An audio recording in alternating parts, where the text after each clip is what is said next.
Ladies and gentlemen, welcome to Kiaradice. If you haven't already, please do subscribe, join the tribe, and follow me on Instagram and TikTok. Don't forget about TikTok, even though I have not been on TikTok in almost a year. Actually, yes, it's a year because tomorrow marks 1 year in China, back in China. And I know I've been away for a while. We're going to be doing a little mukbang / update video. We'll see. Okay, we're eating I don't remember what I ordered. It's got like gongbao jiding, which is like kung pao chicken, something here, I don't know, and some tomato and egg over rice, and then this is eggplant. So almost 1 year back in China. How am I feeling about it? Y'all, you know I love it here. Y'all already know. There's no place I'd rather be, to be honest. Like, let's start. What is this?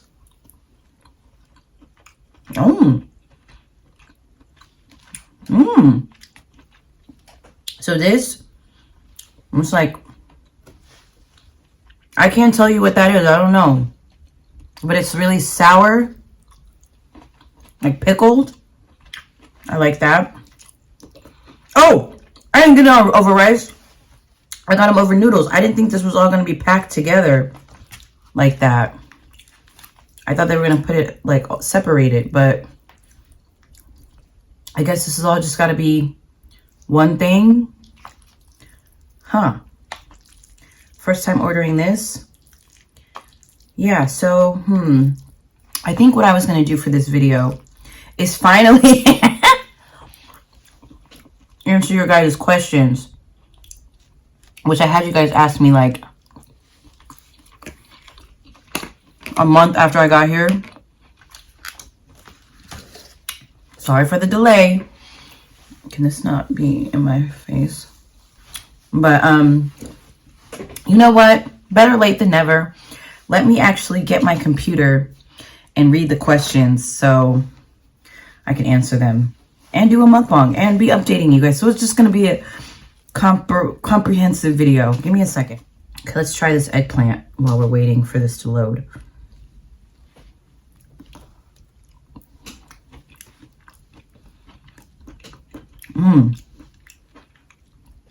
Let's try these noodles.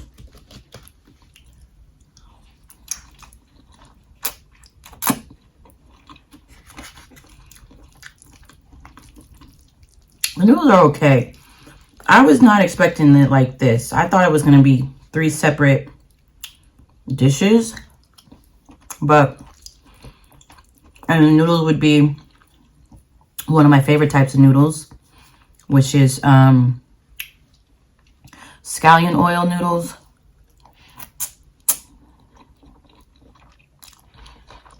This is not bad. And so, you know, you got tomato and egg.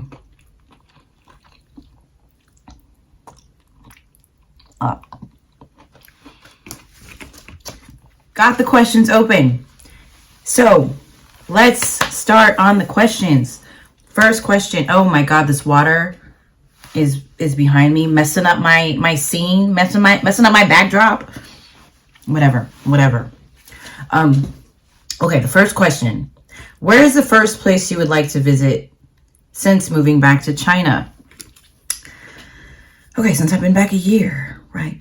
This was actually asked 11 months ago. I don't think, I haven't gone anywhere in China since I've been back, except for like really local places. But if you ask me like, where's a place I'd like to visit in China? There's so many. Okay, let's just rephrase the question and say, what are some places I would want to go to? I really want to go to Guilin, Xinchuangbana. Xinchuangbana is like, it's kind of like Southeast Asia. So it's like Thailand, but it's in China. And that's one thing I love about China. Everything you want, every place you've ever wanted to go, China has it. Low key. Another place I really want to go is like Harbin. Now, Harbin is like in the north. It's in a province called Heilongjiang, which is like the most northest province in China.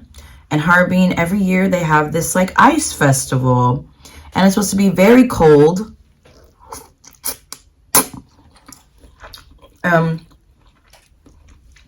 I wasn't able to go this year or this past year, but I'm pretty sure I will make it there next year.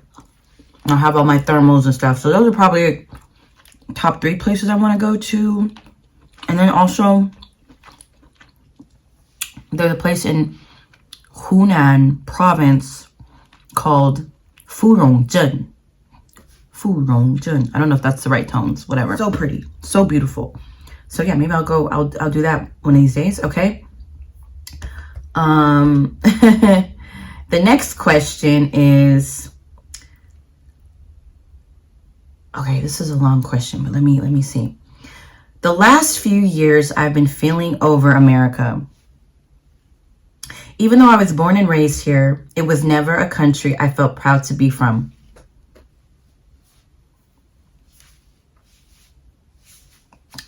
I know I have it easier than other countries, of course, but being Black in America never gave. Never gave. Lately, I've been considering moving abroad after I graduate college. I'm currently in college right now. I have a few countries in mind, but Japan is number 1 on my list. I have a really good idea of what visa I would obtain to live there long term if I really commit to living abroad. I know it won't be easy. How do you deal with missing your family and being Black in a country where most people don't look like you? Okay. So, missing your family. I mean, it really depends on you as a person. For me, I'm not the most, I don't know, I'm not going to say I'm not family oriented, but I'm kind of not, to be honest. I mean, I love my parents. They're great. I talk to them all the time. So, and I've always been really independent. So, I think you just get used to it. And you really have to like look at it like, this food is actually really good. Look at it like, what was I going to say? You live in a time where your family can be extremely accessible, even though you guys are not in the same space or in the same country. You can video chat. I mean, travel has never been more accessible. You can work it out so you're constantly seeing each other, even though it might be a little costly, and it depends on like if your family is open to it. I've never had family visit me. Like, I don't think that's, you know, it was really cute. Yeah, I've never had family like visit me, and I mean, it does hurt a little bit, but I also understand like people's misgivings, you know. But I think you start to build your own family here, you know. You start to do that. You find community, you meet friends, so you make time to communicate with your peoples that are in a different time zone. You get used to it. And if you're someone who needs family around a lot, then you got to be someone who makes it happen as often as they can, and that's gonna be the only way it works. But for me, like, I can go without seeing my parents for a while. Like, I just got so used to it, you know. And then also I lived back home for about 4 years. The noodles ain't it though. Everything else is it, but the noodles, everything else, yeah. I lived with my parents for like 4 years. We needed some time away. No, I'm just kidding. But you build your own family here, your own community, and then you also can bring your family and show them a new country, new culture. Okay, so that's what I would say about how I deal with missing family. Okay, and being Black in a country where most people don't look like you. I don't know. I feel like the thing is, I live in Shanghai. I feel like when you move to like a major city in these type of countries, even though you don't really encounter like on your day-to-day commute and stuff like that, people that look like you, I don't know, it just has never really bothered me.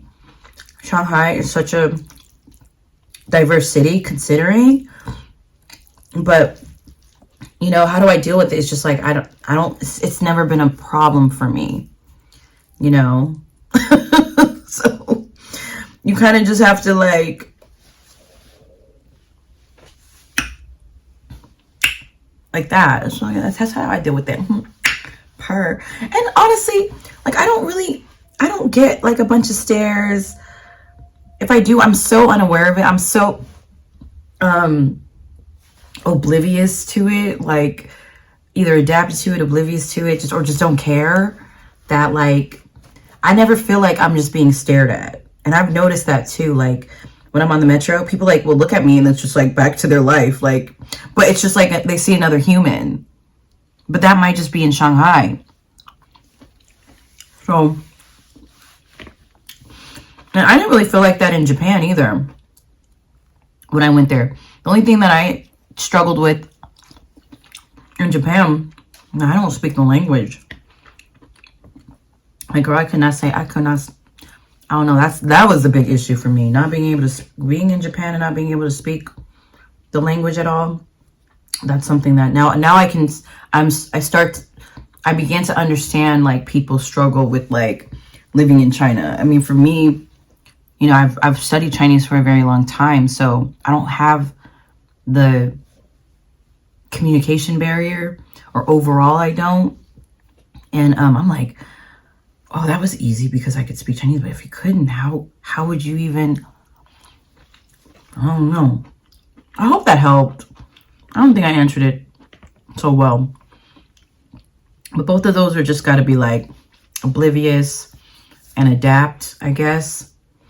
Okay. Next question is, do you have any Chinese music artists that you like?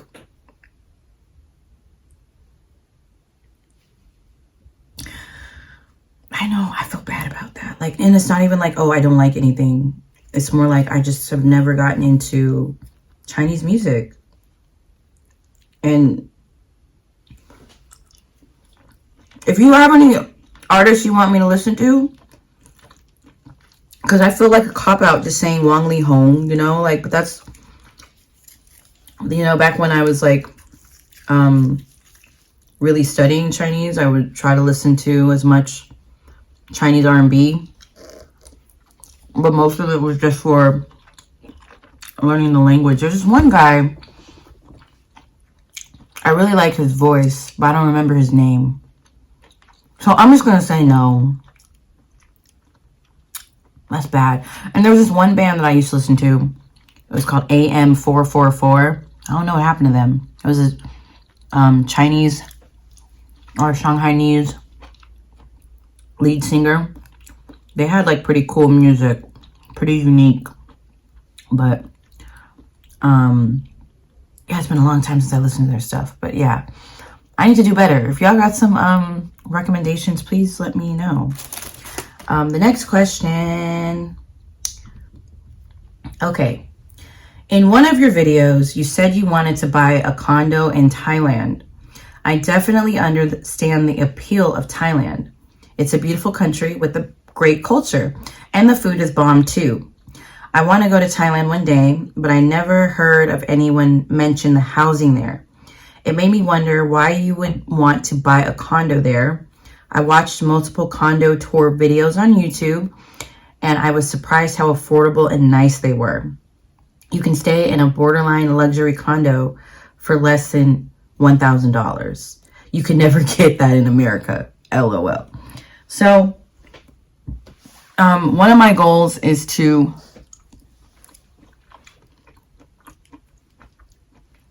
have a condo somewhere on earth that I own. No banks, no rent, no mortgage, like flat out own. It's mine. And so I'm trying to seek places. I'm not set on Thailand anymore. I went to Thailand like in September. I know that was my last video. That's the last time you guys saw me. I'll tell you what happened. Went to Thailand, was there a week. My second day being there, or my first day, whatever, I got super sick. I was sick the entire time I was there. I had tonsillitis. Had to take myself to the emergency room in Thailand, in Chiang Mai. Completely debilitated. I had to be put on antibiotics. It wasn't the worst experience of my life, but it definitely like, wasn't the best either. I was like, okay, Thailand, we need a do-over. We need a do-over. So I'm not like so set on Thailand, but like it is an affordable place overall, and it's somewhere that's pretty favorable for foreign people to buy property and invest. So that's why it was first on my list. But another place I'm thinking, possibly, oh yeah, and I was thinking of like Thailand for retirement, you know, trying to retire at the age of 50, 20 years from now. No, 19. Oh my God, y'all, I'm 31. What was I saying? Yeah, maybe I'll go to, maybe, you know, retire in Thailand or Vietnam or something. I don't know. We'll see. But somewhere that's affordable, somewhere that, like in Thailand, they have like a retirement visa, which is, I think you can get it after the age of like 51 or something. And then with certain amount of income or something like that, or assets, I don't know. But yeah, still, we're still at the drawing board with that one. So I will keep you posted. I'll keep you posted. But also on my list is Japan. Also on top of my list is China. I'm still trying to find, plan A is to get me a nice Chinese husband. Okay, that who loves me and I love me some him. We love us some each other, and then I can just retire and live here in China. Okay, because that's where I want to live. This here. But you know, that's a whole nother story. Okay, next question. What is Chinese nightlife like? How is it different or similar to the nightlife from back home? Okay.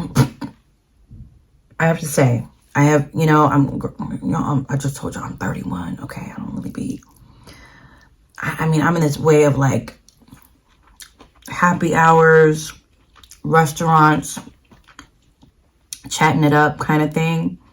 But I've only been to a club 4 or 5 times since I was in the whole year, since I've been here. But I would say like the like really obvious differences is that like at least in my hometown, San Francisco, clubs close at like 2 a.m., 1 a.m., something crazy like that. Here, no, they're like all night. I don't know. I think that also there's not much of a dress code here. Like if you go to a club in like Vegas or Miami, they would like turn people away, you know, LA, stuff like that, if you're not wearing a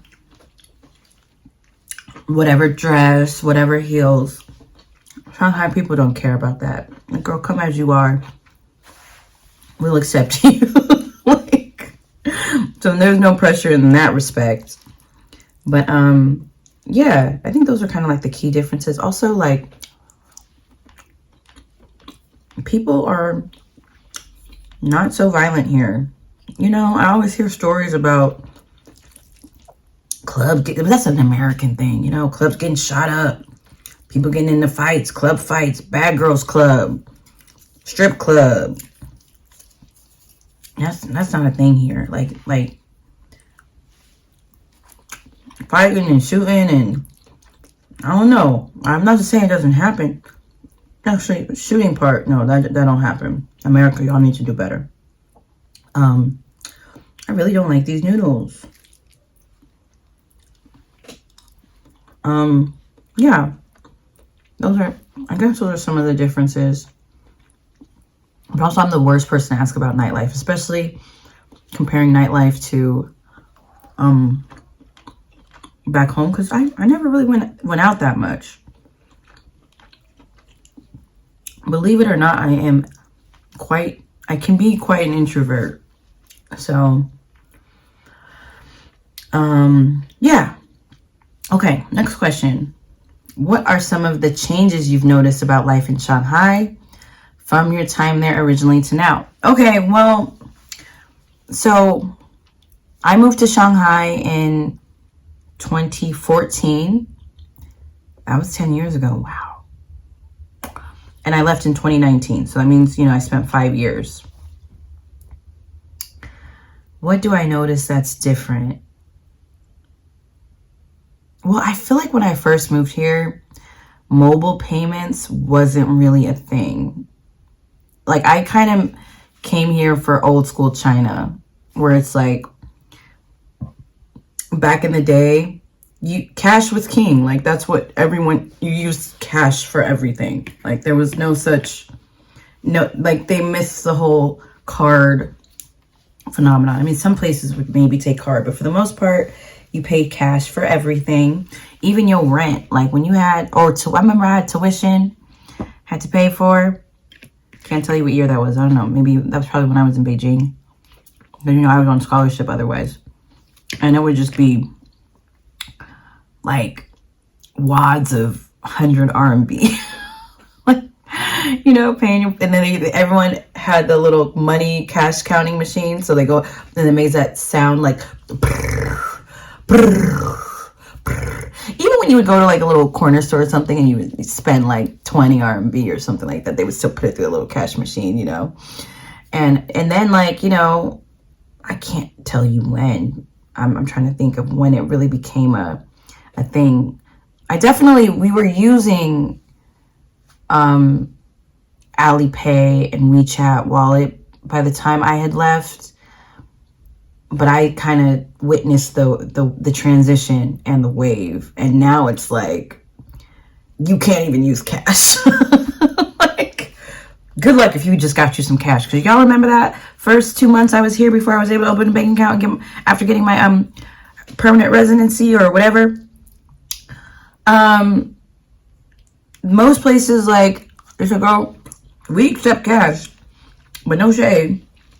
We ain't got no change." Yeah, not every place, like, but you know, it's just so not a thing. So, which apparently they are working on, meaning like, because that's probably very inconvenient for like foreign people when they come just to travel.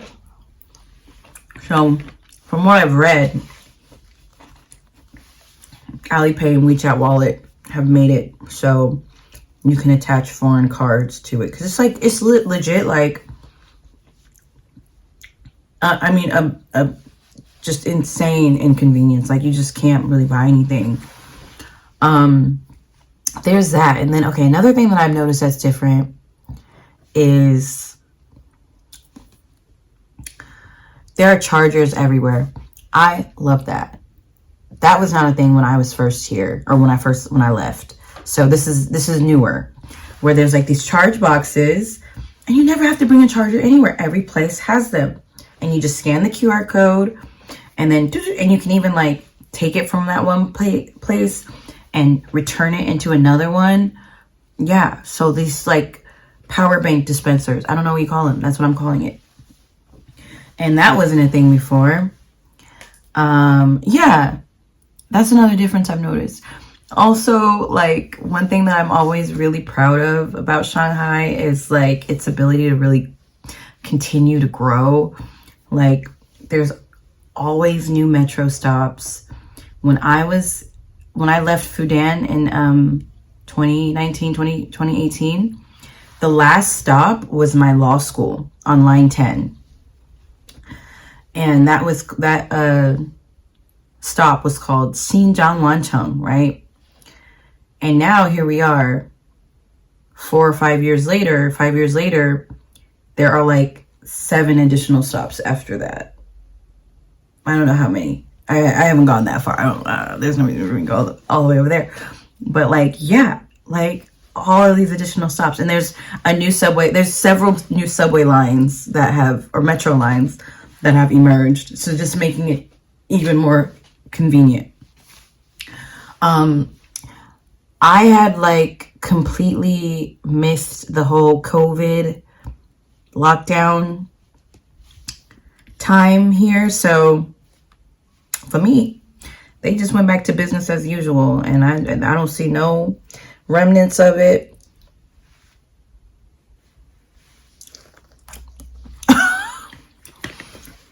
Okay, that's what they said. Okay,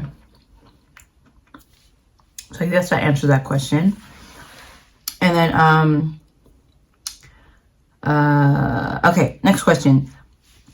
Knowing there is a lack of hairstylists that know how to do black hair in China, has it been hard dealing with your hair or relatively easy? Now, for me, I don't want to be like every question I'm answering, like, oh, it's not a problem, because it definitely is for a lot of people. But for myself, I've always kind of been able to do my own hair, even though I got a girl, and believe me, honey, no matter where you go on earth, we are out here. I mean, you got to dig and find? Maybe. It might take you some time to find your hair girl, but you will find your hair girl, your nails girl, your lash girl, your wax girl, you'll find it all. Like, so the girl who does my hair, even though, like, can you believe this weave has been in my head for like 4 months? I'm actually getting it redone on Saturday. That's so it's so funny. Yeah, this is a sew in. I've just got a little bit of leave out in the front. You know, it looks a mess right now. It needs to definitely be redone because so much new growth. It's insane. But ooh, getting that done on Saturday. Getting it redone. But like, she's from Antigua. Yes, the Caribbean. And you know, I know a few other people who do hair out here in Shanghai, and I know there's people, like, believe me, seek and you shall find when it comes to beauty, hair. And also, you know, you might have to be a little bit self-sufficient for some things. Like, I have not done my own hair since I've been here. I go to my girl from Antigua, and she has a salon out of her apartment, and I love it. And she has like a connect for the hair. This is, I don't know, I just pay her. I said, girl, I want this length, this size, this color. And she's like, okay, that's this much. And I'm like, okay, thanks, mate. See you on Saturday and do my hair. Yeah, like I said, you'll find it. You'll find it. Believe me. Believe you me. Believe me you. Whatever the phrase is.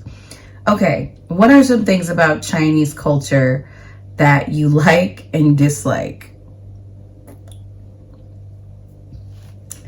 I feel like that's for a whole video. I'm gonna try to answer it as briefly as possible, because I feel like I could just go on and on. Okay, things I like about Chinese culture. The language. I think the language is just bar none. The food. But I feel like there's no such thing as like Chinese food. Like, okay, the reason why I'm saying that, don't misinterpret what I'm saying. I'm saying, like, Chinese food is not just one thing. Like, there's just so many different regional Chinese foods that are their own cuisine. But like, what I would say, my idea of what Chinese food is less of the cuisine itself and more of the style of eating. Like, I like that traditional Chinese family style eating.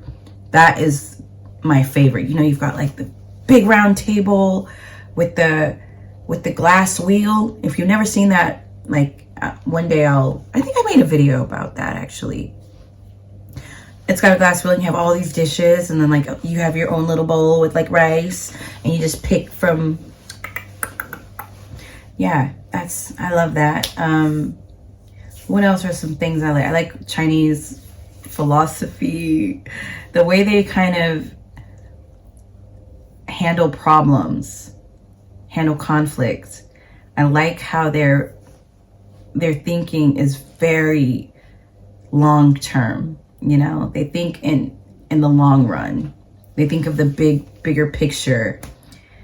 That's something that I really revere, because I just feel like as Americans specifically, we are very short-sighted.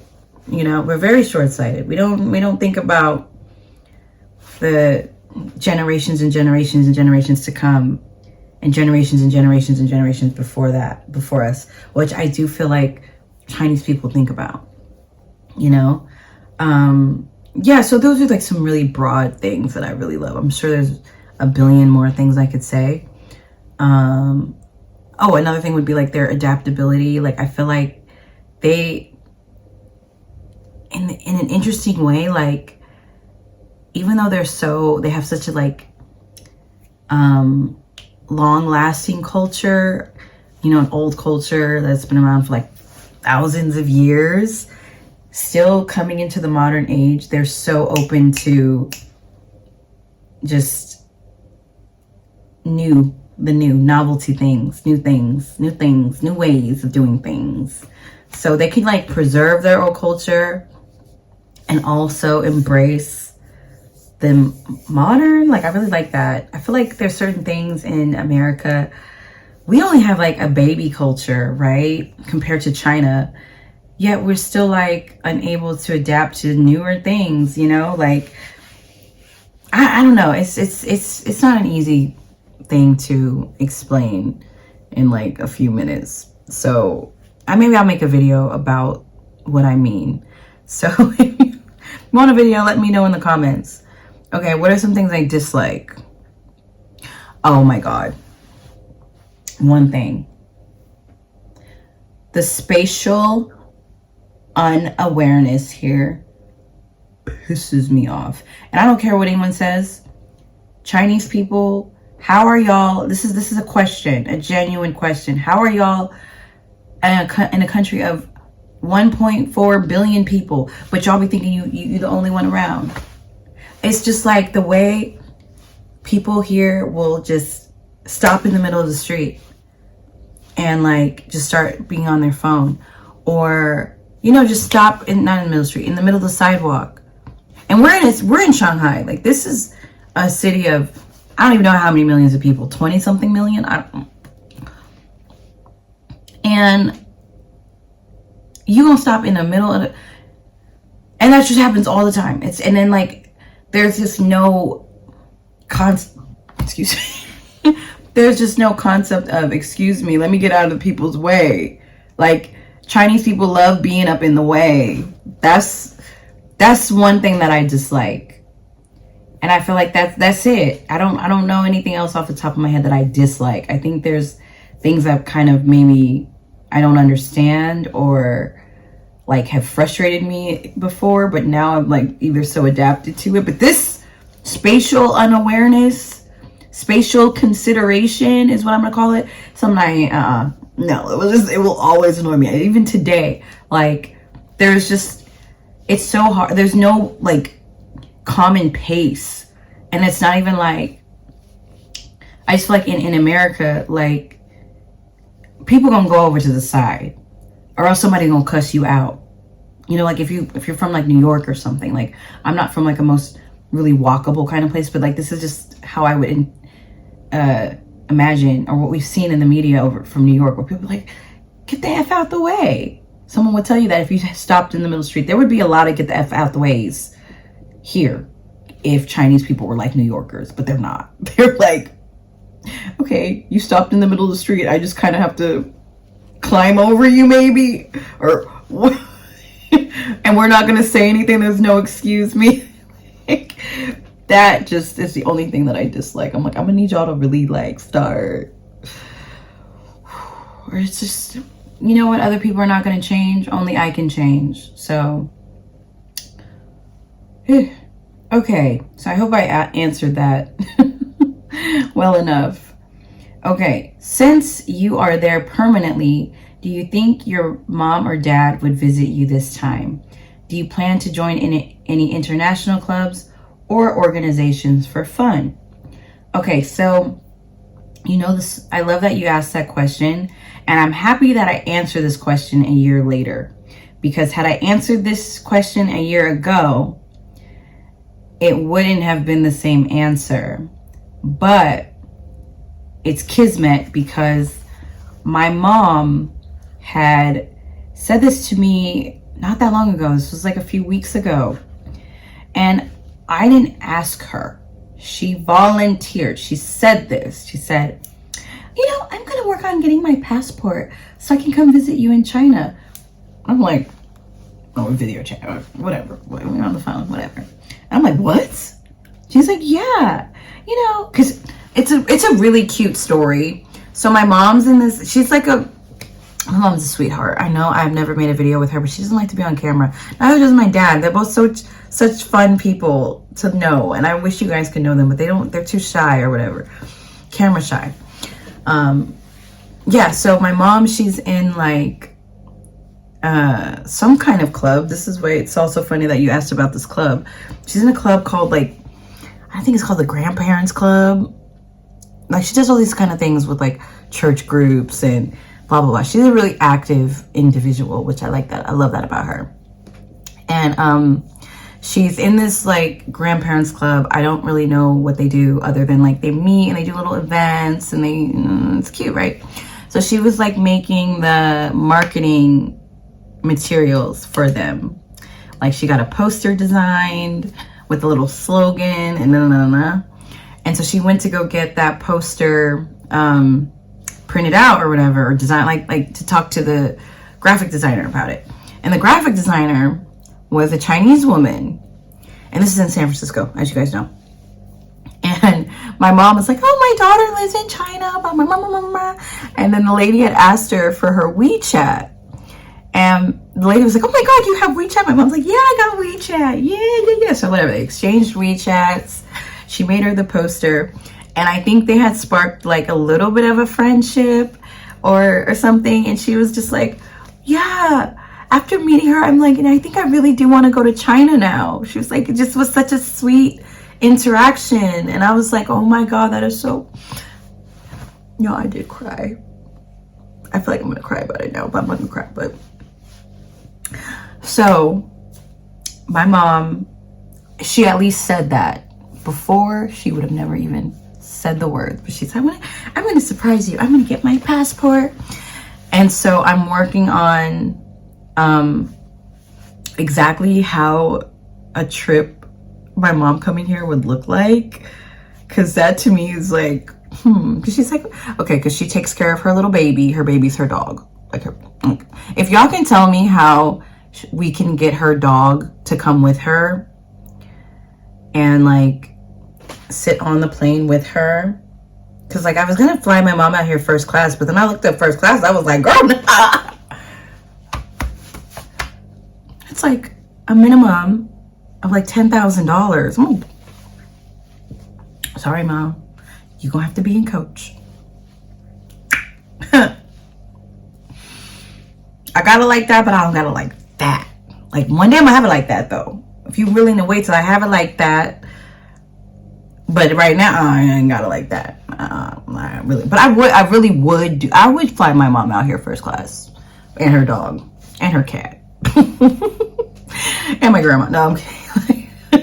I would charter a jet, girl. Y'all, all my subscribers, you want to come on my jet from Shanghai to, not Shanghai. You'd have to get to San Francisco. San Francisco to where Shanghai. I charter a jet for it. Why not? You know?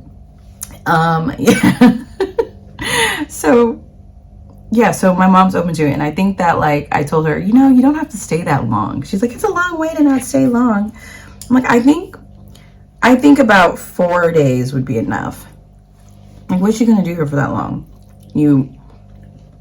That way you're not away from whatever for too long. You're not, because it does get old. I really think that 4 solid days, 3 nights, my mom don't go nowhere.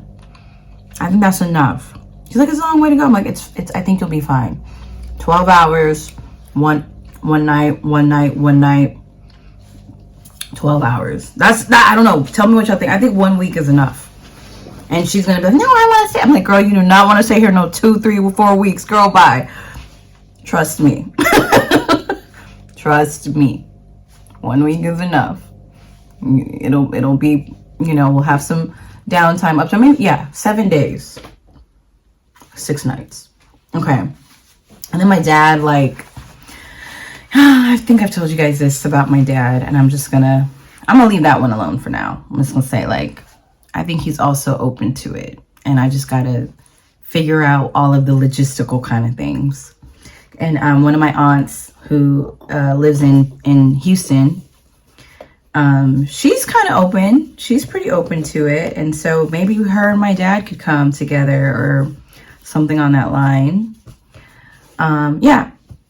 Do you plan to join any international clubs or organizations for fun? I feel like I've joined some stuff. What have I joined? I do. Dang. Well, there's this, like, historical society. I think Shanghai Historical Society, Historical Club. Their membership is expensive, though. But, like, and then, like, their events are always on days that I can't do. But I'm trying to get into, like, doing more things. Maybe become a member of this event company. They do, like, happy hours and mixers and networking events and parties, stuff like that. Oh, yeah. Just so I can get my socializing up, you know, in the year of the dragon. Okay. So,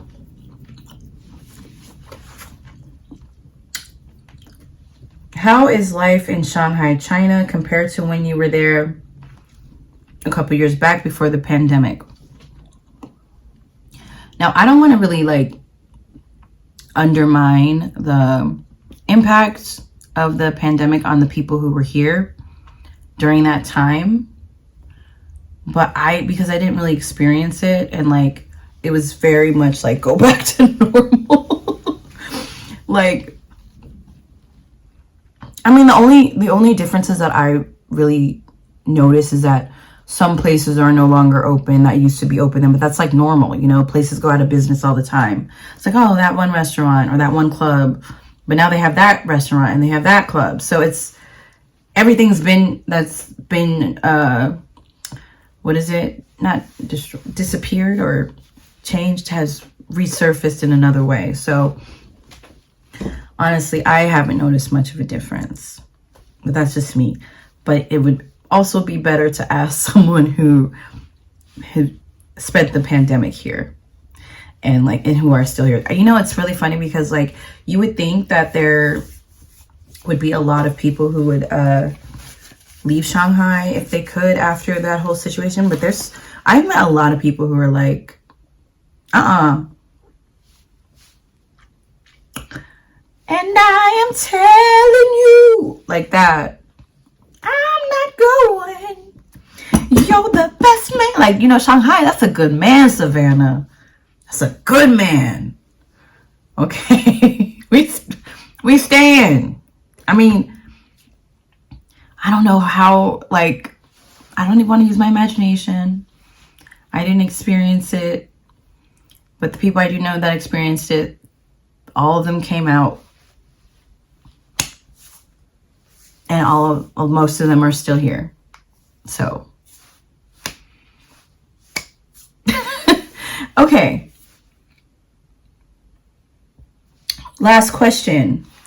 Do you miss having other black people around you that can relate to your experience and cultural upbringing? So happy I answered this question a year ago. Oh, no, I mean a year later. Because now, like a year ago, I'd be like, no, I don't even miss black people like that. No shade. No shade to my black people. Not like that. But I mean it like, people are people. No. Now I be missing black people. Like it's really hit me in like the last few events of things that I've gone out to or blah, blah, blah. Like, let me give you an example. The Super Bowl. So there was this like breakfast buffet. Mind you, you know, like Super Bowl Sunday would be Monday morning for us. So like, it was like a breakfast buffet on a Monday morning. And this is during Chinese New Year. It was at the sports bar where they're going to be like broadcasting the Super Bowl live. And it was like a huge sports bar here in Shanghai called Cages. And they've got like, not hundreds. They can fit, I would say, a few hundred people in that bar easily. It's huge, right? They've got areas where you can like play different sports. Like it's more than just a sports bar. It's like, it's got all the things. Me and my black friend, we went, I invited them with me, and the vibes weren't there. The vibes weren't there. I was like saying to my friend, I said, friend, this is not, I'm like, dang, what if this was all black people? It would have been a time of our lives. It was like, you know, like of all those people that were there, which were mainly like not black people. It was like 3 or 4. You know, there was one every 50. You know, I'm like, black people, I need y'all to start coming places, going places, go, stay, bring your friends, bring your people. Cause the way me and my friend walked through the door with the vibes with us, and the bouncer at the bar was like, the vibes ain't coming in here. It was just the vibes weren't there. And then, you know, like, we watching the game. We don't watch the game. We watched the first half, and then we were there for Usher. We were there for Usher. Ain't nothing like watching something that should be a whole black moment with non-black people. It was just like, I really was so like I felt muted. I really did, because it was like huge screen. It's Usher, and the whole place was like Beyonce. Everybody on mute. Like, I was like, where? I said, wait. I was literally about to call every black person I know on this planet and be like, get your butt here right now, because this is not okay. Yeah. So you asked me, do I miss other black people? And so it just be times like that. But I did have my black friend with me. But like, so black excellence is a thing. But like, our black excellence cannot compete with 200 other people that's just muted. Like, you know what I'm saying? It just was like, okay. After that, we left. We sure did leave. Like, and I don't know if that was like a pivotal moment in my life, but this was something else that had happened. Something else that I had gone to, I think, that I was like, man, we need some, you know, like the part in Do the Right Thing. If you guys have seen, you haven't seen Do the Right Thing, go watch it and come back. He goes, we want some black people on the wall. That's how I felt. That's how I felt. I was like, whoa, this is, because like, you know, when you are something, you kind of forget that other people aren't. You get what I mean? Like, at least in my world, I'm so oblivious to, I talked about this earlier in the video, so oblivious to the fact that my experience, my existence is very different from other people's.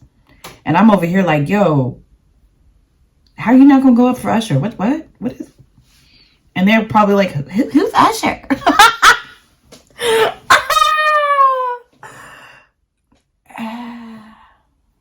And it was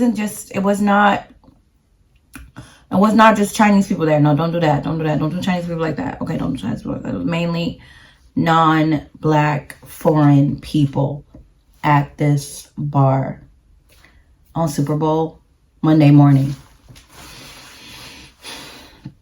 So like, do I be missing black people sometimes? I absolutely do. And then sometimes like I've really like coming back, it just makes me so much more proud to be Black American, African American, whatever we call ourselves these days. I don't know what we call ourselves. Don't cancel me. I don't know. But like, you know, if I was like, say it loud, I'm Black and I'm proud before, but now I'm like, wow, we really are. We're icons, we're legends, and we are the moment. We're the moment, we're the past, we're the future, we're all of it. Because I'm like, dang, there's no way this would have happened. Like, if this were a black event, Usher, baby. Oh, Rose Keys. Now, he shouldn't have pulled out Alicia Keys. Now, that's something we probably would have went to the bathroom for that little part. Because, I mean, we love us, my boo. But, like, when she came out screaming, like, what did she sing? I keep on falling. No, she didn't sing that. I don't remember. What's that one song she sings? If I ain't got you. Alicia, I'm just...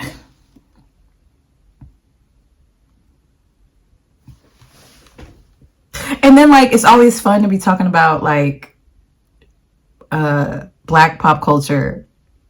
And so, you know, I get back to the question, like, you always are going to find your black people when you need them. Okay, so I had my black friend with me. We weren't enough to liven up something that was dead. Okay, we was over here with the freaking defibrillators, like, to this place. Like, come on now, breathe, breathe. What is it? How do they say it? Like, oh, okay, one more time. No, it was, that party was so dead. Okay, after Usher got on them roller skates, we all got on our roller skates and we left. We said, we don't care about who. I don't care about Taylor Swift, the Swiffer wet jet, and her industry plan boyfriend. Like, that's that whole relationship. It's just like, I got time. I just don't have time. We just don't have time for it. I just don't care. Don't care. I really don't care. Yeah, so I do be missing black people. Black people, come on, get your passports. I know we're not allowed to sing R. Kelly. I'm not singing him, but I am gonna sing this one part. Do you have your passport? Did you get your shot? Girl, come on to China. To China. Do you have your passport? Did you get your shot? Girl, get on the flag and come on down to China. To China. Okay, I'm done, y'all. Okay, so that was my overdue Q&A. And here we are with some updates. There's nothing to update. I'm happy.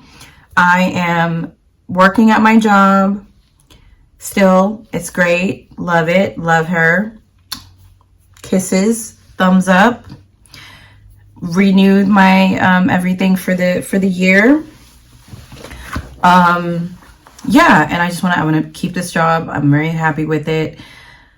I'm going to get back into vlogging. There's some other updates I think I can give. What else? Still in the same apartment. My apartment's fabulous. I will be getting wallpaper. I finally chose a wallpaper.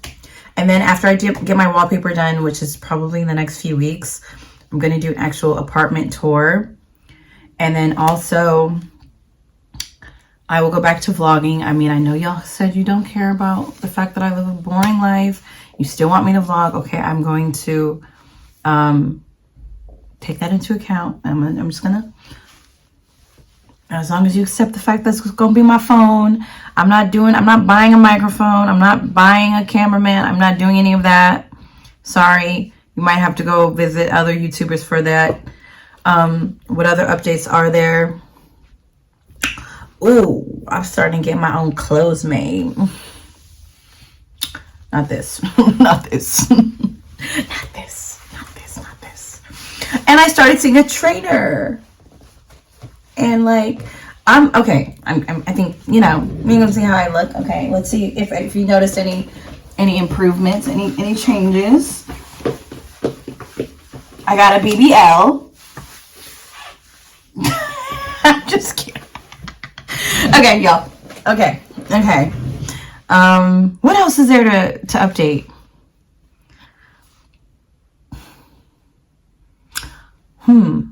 Comment below. Comment below whatever you want to say. I hope like those were sufficient updates enough. I mean, there's really nothing to update. I'm keeping my job, staying here, same apartment, trying to keep everything, trying to plant some roots here. Okay. If you have any men you want to introduce me to, I'm still single, very much so, and ready to mingle. What else? That's all. Okay, thank you guys for watching. I hope you enjoyed this video. I know it's very long. If you stuck by this whole thing, it's almost like 58 minutes. Thank you. Love y'all, and I'll see you in the next video. Give me some suggestions below, whatever you want to see. Any comment. Okay, tell me something good. Tell me how you been. Oh, I want to hear it all. Everything. Just okay, I read all the comments. I comment back as much as I can. And I've got so much free time now because of a different situation that ain't important. But if you know, you know. But yeah, okay, I'll see you on the next video. Love you. Okay, bye.